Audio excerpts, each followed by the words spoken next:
ஆயிடுச்சுங்க. அம்மா பாருங்க, ஒரு மாதம் நோம்பு சாத்துச்சோறுலாம் ஆக்கலை. வெறுநாக்கு பிரியாணி ஆக்குறதோட இப்போ தான் சாத்துச்சோறு ஆக்கியாது. இஞ்சி பூண்டு வெங்காயம் பச்சை மிளகா பூண்டலை போட்டு தாளிக்கிறேன்.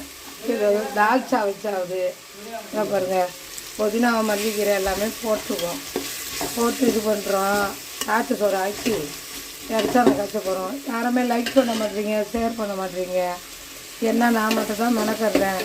எல்லாம் பேசாமல் இருக்கீங்க. ஒரு ஷேர் பண்ணாதாலும் ஒரு லைக் பண்ணிட்டு போங்க. பழவு சோறு சாத்துச்சோறு தான் ஆக்குறேன். இந்த இஞ்சி பூண்டுலேயே உப்பை போட்டு நல்லா அதிகம் வதக்குவோம். கொஞ்சமாக ஒரு 1/2 கிலோ கோழி வாங்கினேன். அங்கே பார்த்தாலும் பறவை காய்ச்சங்கிறாங்க.